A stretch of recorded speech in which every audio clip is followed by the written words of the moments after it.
사회복음주의의 대표격으로 일컬어지는 독일의 신학자 디에트리 본호이퍼는 원시 신공산주의자 내지는 원시 해방신학자라 할 수 있을 정도로 해방신학과 흡사한 면모들을 갖추고 있었습니다. 신공산주의 또는 문화적 마르크스주의는 1960년대에 비로소 태동되었고 이것이 교회 안으로 들어온 것이 해방신학이니까 그보다 수십 년 전에 오늘의 신공산주의자들이 가지는 주요한 특성을 모두 가지고 있었던 것입니다. 간단히 말해 신론, 구원론, 교회론, 종말론 등 신학의 핵심들이 모두 사회주의 세계관을 중심으로 뒤틀려서 왜곡 해석되어 있었습니다.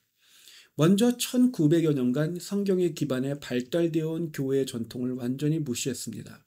모든 인간은 개인으로서도 하나님의 우주적 주권에 반역한 죄인이라는 것이 교회의 전통적인 가르침입니다. 그리고 이 씻을 수 없는 죄에서 구원하시기 위해 하나님의 그리스도께서 십자가 사역을 감당하셨습니다. 따라서 구원은 회개하는 각 개인에게 그리스도의 은혜로 개인적으로 주어집니다. 그리고 교회는 구원받은 성도들의 공동체이며 당연히 그 머리는 그리스도께서 군림하시는 거룩한 보좌입니다. 그러나 본회퍼는 인간, 죄, 교회, 구원을 모두 공동체의 기준에서 또는 사회적인 차원에서 해석했습니다. 사회주의가 뭔가요? 사회 공동체 내부의 극심한 빈부격차에 반발해 모든 공동체 구성원의 평등을 강제하기 위해서 기회의 평등이 아니라 결과의 평등을 강제하기 위해 사회의 경제 구조를 강제로 변혁시키는 전체주의 혁명을 꾀하는 것이지 않습니까? 그렇다면 본호이퍼는 사회주의적 시선에서 기독교 신앙을 해석한 것입니다. 본호이퍼의 신학에서 모든 인간은 하나님의 절대 주권에 대한 자신의 반역에 대해 회개를 했든 하지 않았든 모든 인간은 거룩한 인간의 형상으로 간주됩니다. 따라서 죄는 개인의 우주적 반역이 아닙니다. 본회퍼가 말하는 죄는 사회적 차원에서 행해지는 부조리를 의미합니다. 또한 개인의 차원에 머무르는 구원은 값싼 은혜로 치부되었습니다. 교회는 구원받은 성도들의 모임이라기보다 깨달은 내지는 계몽된 또는 해탈한 초월적인 존재로서들의 성도들이 모이는 공동체적 인격체, 즉 collective person이라 말했습니다. 그래서 교회는 사회 정의를 성취하는 평등주의 지상낙원을 건설해서 다가오는 종말론적 새 시대를 열어나가야 합니다. 전통적 교회는 종교적 거칠에, 즉 religious clothing에 불과하기 때문에 교회는 종교의 형식을 벗어난 기독교, 그러니까 religionless, 종교가 없는 Christianity로 진화해야 합니다. 그렇게 해서 교회는 사회적 보안관, in the form of deputyship 이렇게 설명을 했죠. 교회는 사회적 보안관을 자처하고 극단적 제자도를 radical discipleship을 행해서 도덕적 책임과 인간의 자유를 다하는 모범을 보여야 합니다. 결국 사회운동을 주도하는 것과 복음을 전파하는 것이 동일시되는 것입니다. 이렇게 하여 교회는 못난 자들의 낮은 곳으로부터의 혁명, a revolution from below, a revolt of inferiority. 이건 니체가 말했죠.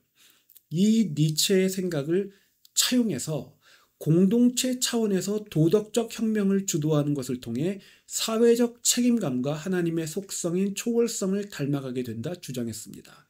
이처럼 사회정의 내지는 평등주의 지상낙원을 건설하지 않는 전통적 개념의 교회는 다가오는 종말론적 시대에 맞지 않기 때문에 세상의 관심을 잃고 도태되어 버릴 것이라고 또 주장했습니다. 결국 계몽주의의 산물인 사회주의 이상향을 현실화하기 위한 도구로 교회를 전락시키려 했던 것입니다. 본회퍼가. 이러한 궤변들을 정당화하기 위해 감히 삼위 하나님을 사회주의적 관점에서 임의로 재정의했습니다. 하나님과 사람의 연합을 강조하는 이 원네스를 강조했어요. 이는 하나님과 사람이 연합된다는 말인데 그렇다면 성부 하나님과 사람들의 공동체를 동일시하는 것으로 공동체가 하나님이다. 이렇게 말하는 것으로 볼 수 있습니다.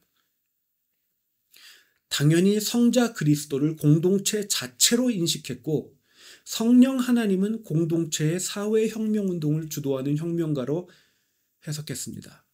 해방신학과 똑같이 교회를 자신들의 혁명의 도구로 삼기 위해 감히 하나님의 존재와 본질을 인간이 임의로 규정했던 것입니다.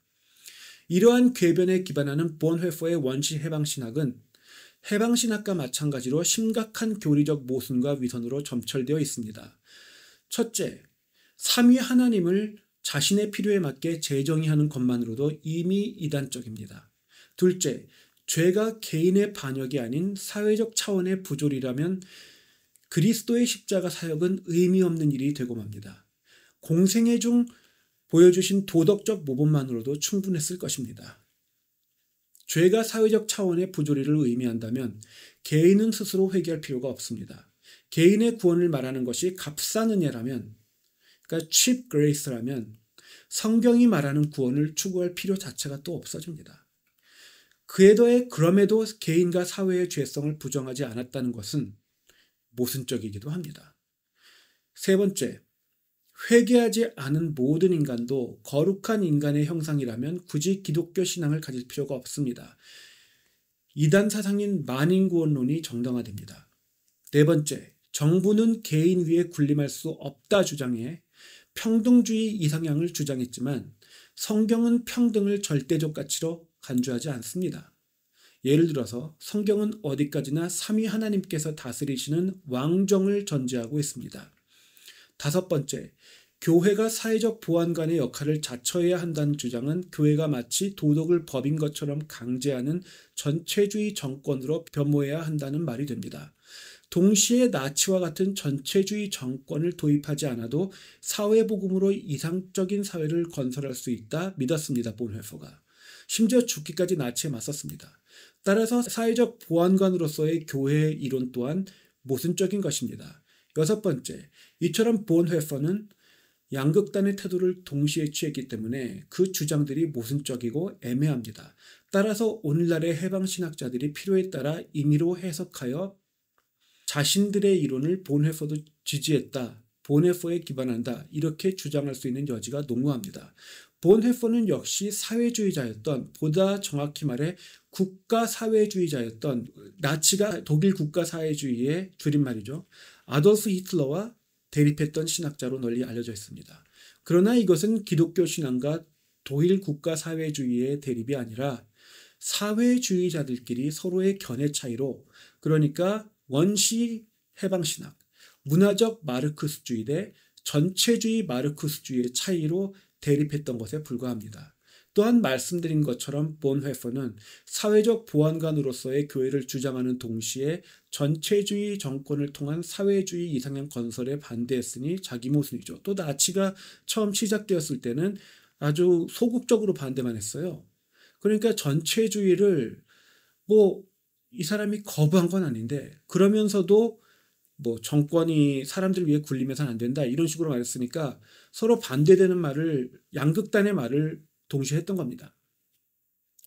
오늘날 로잔 선교대회, WEA 등 복음주의 선교단체들은 사회복음주의의 성향을 그대로 계승하고 있습니다. 사회정의의 실현과 복음전도를 점차 동일선상으로 올리고 있습니다. 본회퍼의 극단적 제자도를 따라 사회적 활동 참여를 종용하는 제자도와 제자훈련 프로그램을 강조하기도 합니다. 동시에 삼위 하나님의 정체성을 왜곡하는 해방신학을 점차 받아들이고 있습니다. 한국 장로교의 경우 그래도 개혁신학으로 돌아오는 길에 있었던 바르스를 무조건적으로 정죄하는 동시에 해방신학의 원역을 정의한 본회퍼는 위인으로 추앙하는 경향이 있습니다. 오늘날의 복음주의 교회에서 본회퍼의 이단적 사상은 과거의 일이 아닙니다. 왜냐하면 오늘날의 복음주의 교회도 똑같이 본회퍼처럼 하고 있으니까요. 딱히 자유주의 신학이 아니면 다 괜찮은 게 아닙니다. 그러니까 슐라이어마커가 받아들인 계몽주의 진보주의에 이어서 본회퍼가 기초를 닦은 원시 사회주의, 원시 해방신학 사상 또한 안으로부터 교회를 잠식해 나가고 있는 실존하는 위협입니다. 사회적 영역의 환경운동, 경제적 영역의 4차 산업혁명, 사상적 영역의 사회주의 모두 교회를 위협하는 21세기 계몽주의 종교사상 운동으로 반기독교 종교사상 운동으로 간주하는 것이 맞습니다.